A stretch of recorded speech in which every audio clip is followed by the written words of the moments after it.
नमस्कार विद्यार्थियों, ऑनलाइन कक्षाओं में आपका स्वागत है।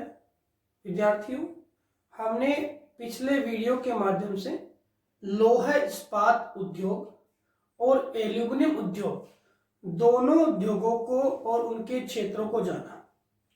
आज हम जो पाठ्यक्रम के अनुसार अगला उद्योग है सीमेंट उद्योग। भारत में जो सीमेंट उद्योग है उस उद्योग के बारे में जानेंगे। तो सीमेंट उद्योग के बारे में जानने से पहले हम एक बात जो क्लियर करें कि लोहा इस्पात उद्योग एक आधारभूत उद्योग था, उसी प्रकार सीमेंट उद्योग भी क्या है, एक आधारभूत उद्योग बन गया है। क्या बन गया है? एक आधारभूत उद्योग बन गया है, एक मूलभूत उद्योग बन गया है। क्यों बन गया है? क्योंकि जो सीमेंट है उसमें सीमेंट के माध्यम से भवन निर्माण के जो कार्य है वो सीमेंट के माध्यम से होते हैं। सड़क बनाना, सड़क पुल बनाना और बहुत सारे कार्य जो लोहे इस्पात के माध्यम से किए जाते थे, वो निर्माण है वो सीमेंट उद्योग के माध्यम से हो रहा है, जिसमें बहुत कम मात्रा में लोहे इस्पात उद्योग का लोहे इस्पात का जो है मिश्रण किया जाता है। हवाई अड्डा है, सड़क पुल है, सड़क है, भवन है, इसके अलावा बांध है और बहुत सारे सार्वजनिक बांध है और बहुत सारे सार्वजनिक जो निर्माण है वो किसके माध्यम से हो रहे हैं? आपके सीमेंट उद्योग के द्वारा हो रहे हैं। इस कारण सीमेंट उद्योग को हम आधारभूत उद्योग की श्रेणी में गिनते हैं। तो लोहा इस्पात उद्योग की तरह ही सीमेंट उद्योग भी क्या है? एक आधारभूत उद्योग है, जिसने पूरे क्षेत्र निर्माण क्षेत्र में अपने उपयोग को सार्थक किया है। इसके बाद हम बात करें कि जो सीमेंट उद्योग है उसके उत्पादन के दृष्टि से भारत जो है वो चीन के बाद दूसरा स्थान रखता है। चीन के बाद कौन सा स्थान रख रहा है? दूसरा स्थान रख रहा है। कौन रख रहा है? भारत चीन के बाद कौन सा स्थान रखता है? दूसरा स्थान रखता है। तो ये भी सबसे इंपॉर्टेंट बात है कि भारत का सीमेंट उत्पादन में विश्व में एक महत्वपूर्ण स्थान है। कारण क्या है? कारण इसका सीधा सा है कि भारत में जो कच्चे माल के स्रोत है वो सीमेंट उद्योग के या सीमेंट के उत्पादन के लिए सबसे महत्वपूर्ण स्थान निभाते हैं। अब हम बात करें कि भारत में सीमेंट का ऐतिहासिक जो परिदृश्य है वो कैसा था, सीमेंट का जो विकासात्मक स्वरूप कैसा था, किसका? सीमेंट उद्योग का विकासात्मक स्वरूप भारत में कैसा था।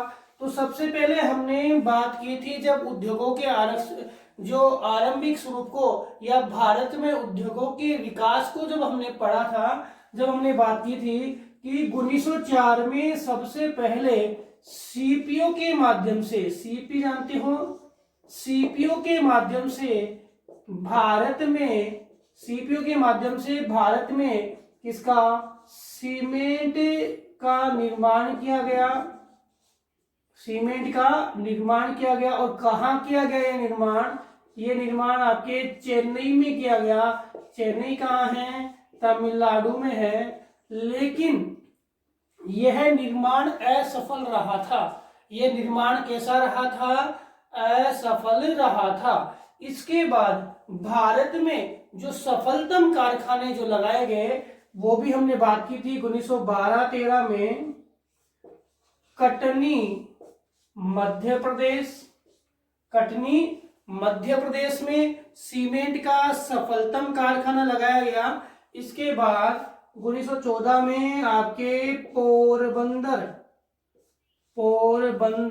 गुजरात में गांधी जी की जन्मस्थली पोरबंदर गुजरात में 1914 में सीमेंट का कारखाना लगाया गया और 1914-15 में आपके राजस्थान के लाखेरी, लाखेरी कहाँ है, बूंदी में, बूंदी में क्लिक निक्सन कंपनी के माध्यम से आपके राजस्थान में सीमेंट का कारखाना लगा। तो राजस्थान में जो पहला कौन सा लगा था, ये लाखेरी बूंदी वाला ही है। और गुजरात में पहला कौन सा लगा, गुजरात में पहला कौन सा लगा, आपके पोरबंदर गुजरात। और जो मध्य प्रदेश में पहला कौन सा लगा, कटनी मध्य प्रदेश, कटनी मध्य प्रदेश। तो ये 3 कारखाने आपके आरंभिक विकास के बिंदु माने जाते हैं। इसके बाद हम बात करें भारत में 1919 तक, भारत में 1919 तक मात्र 19 कंपनियां थी जो 10 लाख टन सीमेंट का उत्पादन कर रही थी। कितनी कंपनियां थी, 19 कंपनियां थी जो 10 लाख टन सीमेंट का उत्पादन करी थी। कितनी, 10 लाख टन सीमेंट का उत्पादन करी थी। कितनी कंपनियां, जो 19 कंपनियां भारत में या 19 कारखाने भारत में स्थापित थे। इसके बाद हम बात करें 1934 की बात करें, 1934 में एसोसिएट सीमेंट कंपनी, जो associate cement company, cement company वो लगी जिसने सीमेंट के विकास के लिए प्रयास किए। इसके बाद 1937 में जो अगली जो कंपनी है वो है डालमिया सीमेंट ग्रुप के माध्यम से लगाई गई। किसके माध्यम से लगाई गई, डालमिया सीमेंट ग्रुप के माध्यम से लगाई गई। डालमिया सीमेंट ग्रुप लिमिटेड जो कंपनी है, इसने सीमेंट के उत्पादन को क्या किया, प्रोत्साहित किया। एसोसिएट सीमेंट कंपनी लिमिटेड और डालमिया सीमेंट ग्रुप ने सीमेंट के उत्पादन को प्रोत्साहित किया। किसमें, भारत में। तो ये 2 है भारत में सीमेंट के उत्पादन को प्रोत्साहित करने वाले जो क्षेत्र, इसको हम कह सकते हैं। एक तो एसोसिएट सीमेंट कंपनी और दूसरा है आपके डालमिया सीमेंट ग्रुप। तो इसके बाद 1937 के बाद भारत में सीमेंट का परिदृश्य कैसा था, तो 1947 में जब भारत आजाद हुआ था उस समय भारत में आपके 23 कारखाने थे। कितने थे, 23 कारखाने सीमेंट के, जिसमें आपके 5 कारखाने हैं वो कहाँ चले गए, पाकिस्तान में चले गए। कहां पे चले गए, 5 कारखाने पाकिस्तान में चले गए। तो पाकिस्तान में जाने के बाद हमारे पास में रह गए कितने, 18 कारखाने हमारे पास रह गए। और इन 18 कारखानों के बाद हमने जो प्रथम पंचवर्षीय योजना आरंभ हुई 1951 में, और 1951 के बाद जो हमारे जो कारखाने हैं उनमें वृद्धि हुई। तो 1951 में तो हमारे पास में कारखाने थे कितने, 21। 18 से कितने हो गए थे, 21। 3 कारखाने और बढ़ गए, 47 से लेके और 18 के बीच, 51 के बीच में। फिर हमारे प्रथम पंचवर्षीय योजना जब लागू हो गई उसके बाद देखें तो कारखानों में इजाफा आया और 56 तक हमारे कारखाने कितने हो गए, 27 कारखाने हमारे 56 तक हो गए।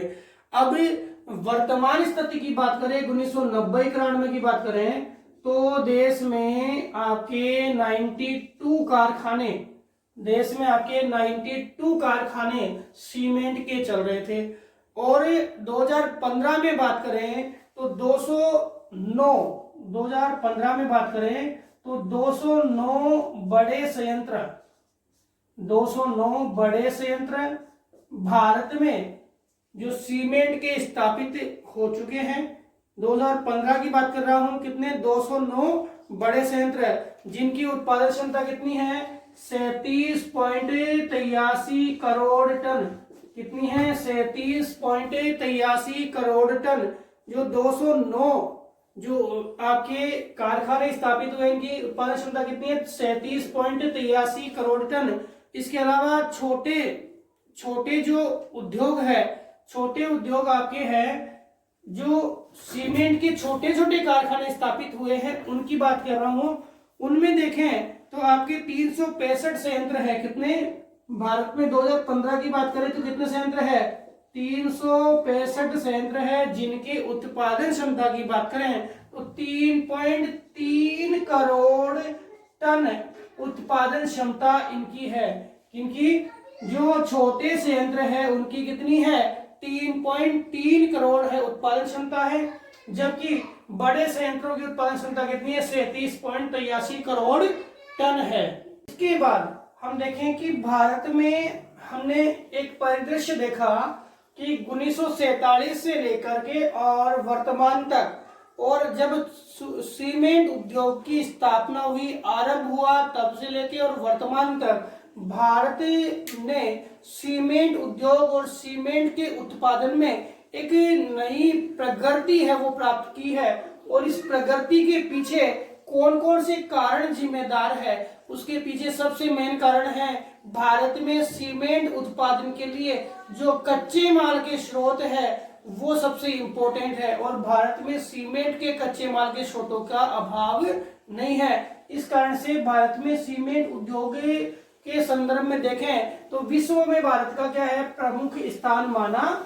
जाता है। अब हम बात करते हैं कि जो भारत में सीमेंट उद्योग है, उन सीमेंट उद्योग के लिए कौन कौन से कारक है जो इनके स्थानीयकरण के प्रमुख कारणों में गिने जाते हैं। तो सबसे पहले है कि सीमेंट बनाने के लिए हमारे पास में क्या है? जो सीमेंट के स्थानीयकरण के जो कारण हैं उनमें देखें तो हमारे पास में क्या है? कच्चे माल के स्रोतों का अभाव नहीं है। कच्चे माल के स्रोतों का हमारे पास में अभाव नहीं है, और ये सीमेंट निर्माण के लिए जो कच्चे माल के स्रोत चाहिए, कौन कौन से कंटेंट चाहिए जिसको मिला करके और सीमेंट का निर्माण किया जाता है। तो आपके हर उद्योग में हमने कंटेंट बताया, और यहाँ से 2 नंबर का प्रश्न आपके यहाँ से बन जाता है। क्या? कि कोई भी उद्योग है, उसके कोई भी वस्तु है उसके निर्माण में, जैसे एल्यूमिनियम बनाना, लोहा इस्पात बनाना, वैसे ही सीमेंट बनाने के लिए हमें कौन कौन से कंटेंट की आवश्यकता होती है। तो हमें सीमेंट के निर्माण के लिए 1.6 टन चूना पत्थर, 1.6 टन चूना पत्थर की आवश्यकता है। कितना? 1.6 टन चूना पत्थर की आवश्यकता है।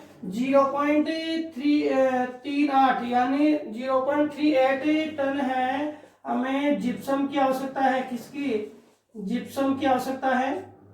इसके अलावा हमें 3.8 टन है वो कोयले की आवश्यकता है। कितनी? 3.8 टन कोयले की आवश्यकता है। किसकी आवश्यकता है? कोयले की आवश्यकता है। तो 1.6 टन तो है वो हमें चूना पत्थर की आवश्यकता है, 0.38 टन हमें जिप्सम की आवश्यकता है, और 3.8 टन हमें कोयले की आवश्यकता है। अब देखो आप, यहाँ पे एक चीज और सामने आती है। क्या? कि जो कोयला होता है वो अन्य उद्योग, जैसे एल्यूमिनियम उद्योग में देख लो, चाहे आपके लोहा इस्पात उद्योग में देख लो, सब उद्योगों में कोयला है वो किसके रूप में आया है काम में? ऊर्जा स्रोत के रूप में। किसके रूप में आया है? ऊर्जा स्रोत के रूप में काम में आया है। लेकिन यहाँ जो कोयला है वो ऊर्जा स्रोत के रूप में नहीं, किसके रूप में काम आ रहा है? कच्चे माल के रूप में काम में आ रहा है। तो सीमेंट उद्योग का कच्चा माल है कोयला, और अन्य उद्योगों के लिए क्या है? कोयला ऊर्जा स्रोत के रूप में काम में आता है। अब हम तीनों की बात करें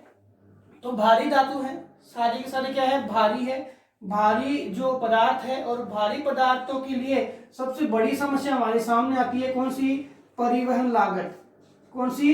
परिवहन लागत। तो परिवहन लागत है, इसके कारण इन उद्योगों को, जो सीमेंट उद्योग है वो इन कच्चे माल के स्रोतों के समीपवर्ती भागों में ही लगाए जाते हैं। एक मेन बात है कि ये सीमेंट उद्योग है, इसमें जो ये कंटेन उपयोग हो रहे हैं, कैसे? भारी उद्योग, भारी कंटेन है, भारी पदार्थ है, और इन भारी पदार्थों में परिवहन लागत क्या आएगी? अधिक आएगी।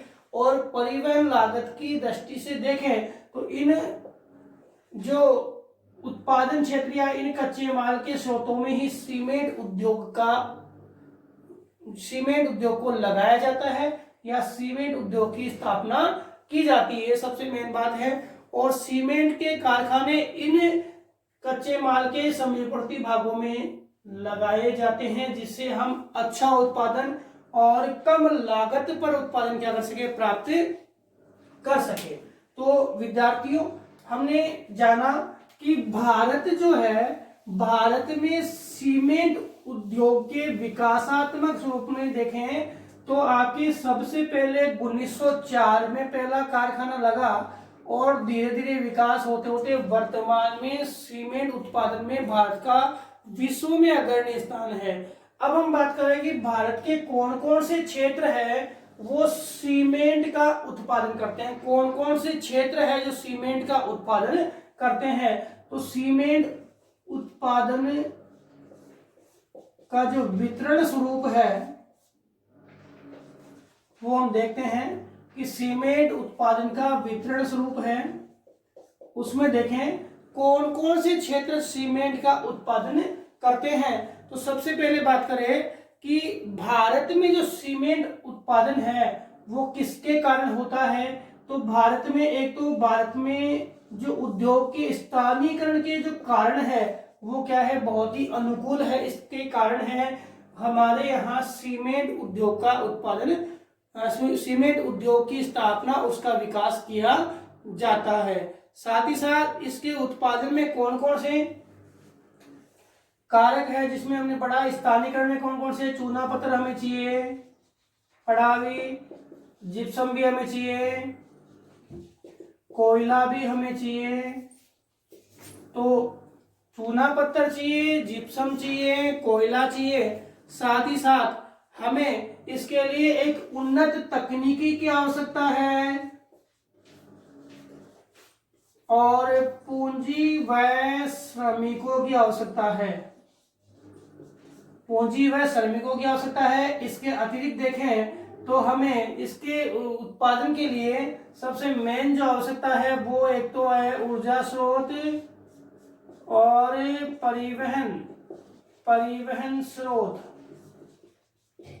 इनकी आवश्यकता है और लास्ट में हमें इसके बाजार की भी आवश्यकता है। तो ये सारे स्थानीय कारण हैं वो भारत में है, वो पाए जाते हैं जिसके कारण हम सीमेंट उद्योग के विकास को कर पा रहे हैं। कौन कौन से क्षेत्र हैं जो इसके विकास में अग्रणीय स्थान रखते हैं, भारत की बात कर रहा हूं।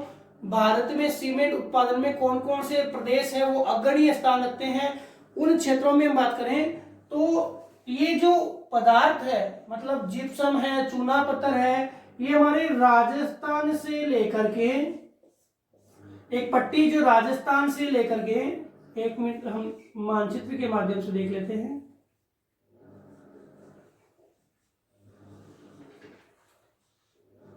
इसमें जो भाग है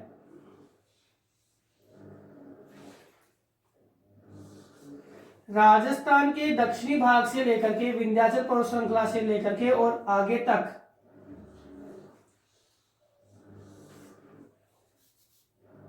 विंध्याचल पर्वत श्रृंखला से लेके और बिहार तक, ये बिहार तक का भाग है। ये जो पट्टी है इसमें चूना पत्थर की बहुतायतता है, इस कारण से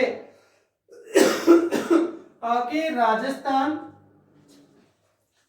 राजस्थान, यूपी, आपके मध्य प्रदेश का भाग और बिहार और झारखंड, इन प्रदेशों के अंतर्गत हम देखें तो चूना पत्थर के कारण सीमेंट उद्योग का है विकास देखने को मिलता है। अब भारतीय सीमेंट की बात करें तो कौन कौन से राज्य है वो भारत में सीमेंट के उत्पादन की सर्वाधिक उत्पादन को करते हैं, कौन कौन से राज्य हैं। तो हम बात करें कि भारत में सीमेंट का कुल उत्पादन होता है, उस कुल उत्पादन का 77%, कुल उत्पादन का कितना 77%, और उत्पादन क्षमता का 86% उत्पादन क्षमता का, दोनों ही प्रश्न ध्यान रखना। कुल उत्पादन का 77 और आपके उत्पादन क्षमता का 86% भाग है वो आपके कुछ राज्य, जिनमें राजस्थान सबसे प्रमुख उत्पादक क्षेत्र है। राजस्थान है, गुजरात है, झारखंड है, मध्य प्रदेश है। इन राज्यों में हम देखें, गुजरात है, झारखंड है, मध्य प्रदेश है, तमिलनाडु है और बिहार है। तमिलनाडु और बिहार, ये प्रश्न ध्यान रखना। कुल उत्पादन का 77 और उत्पादन क्षमता का 86% भाग है आपके 6 राज्य, एक गुजरात, राजस्थान, झारखंड, मध्य प्रदेश, तमिलनाडु और बिहार करते हैं। और ये जो राज्य हैं ये सबसे ज्यादा सीमेंट उत्पादक करने वाले राज्य हो गए भाई। यहाँ पे उत्पादन का 77 और उत्पादन क्षमता का 86, तो सर्वाधिक उत्पादन करने वाले राज्य कौन से हो गए? आपके 6 राज्य हो गए। इसमें हम बात करें आपके आंध्र प्रदेश, राजस्थान और आंध्र प्रदेश में और राजस्थान में, और तीसरी बात करें तमिलनाडु में, कितने 77 जो है आपके बड़े संयंत्र स्थापित किए गए हैं। और इन 70 संयंत्रों के देखें तो 20 कंपनियां जो है भारत में स्थापित है सीमेंट उत्पादन के लिए, और ये 20 कंपनियां हैं वो 77% उत्पादन करती है। कुछ प्रश्न यहाँ से बनते हैं। पहला प्रश्न तो इधर से आ गया, दूसरा प्रश्न कौन सी पट्टी है, ठीक है। तीसरा प्रश्न आता है कि आंध्र प्रदेश, तमिलनाडु और राजस्थान में सर्वाधिक कारखाने हैं। और इसके बाद हम देखें तो देश में 20 कंपनियां हैं जो सीमेंट का उत्पादन करती है, जिसको हमने राजस्थान के संदर्भ में पढ़ा है विभिन्न कंपनियों को। ये 77% है सीमेंट का उत्पादन करती है। तो सामान्य बात हमने सीमेंट उत्पादन से जानी कि सीमेंट का उत्पादन है वो कौन से प्रदेशों में होता है, जहां पे चूना पत्थर है, जहां पे जिप्सम है, जहां पे कोयला है। और इन क्षेत्रों में राजस्थान से लेके विंध्याचल पर्वत होती हुई झारखंड जो पट्टी है वो सीमेंट के लिए चूना पत्थर की बहुतायतता को रखती है। साथ ही साथ भारत में 77 कुल उत्पादन क्षमता का 86% 6 राज्य राजस्थान, गुजरात, झारखंड, मध्य प्रदेश, तमिलनाडु और बिहार करते हैं। सर्वाधिक जो ये कारखाने हैं वो 3 राज्यों में, आंध्र प्रदेश, राजस्थान और तमिलनाडु में। देश में 20 कंपनियां ऐसी है जो सीमेंट का उत्पादन बहुत ही ज्यादा मात्रा में करती है। और कितना कुल उत्पादन का 77% भाग है देश की 20 कंपनियां हैं वो करती है इसका, सीमेंट का। तो विद्यार्थियों, सीमेंट के संदर्भ में हमने ऐतिहासिक प्रदेशों को जाना। अगले वीडियो में हम भारत में सीमेंट उद्योग के प्रमुख क्षेत्रों को पढ़ेंगे। कौन से राज्यों में कौन कौन से प्रदेश है जो सीमेंट का उत्पादन करते हैं। धन्यवाद।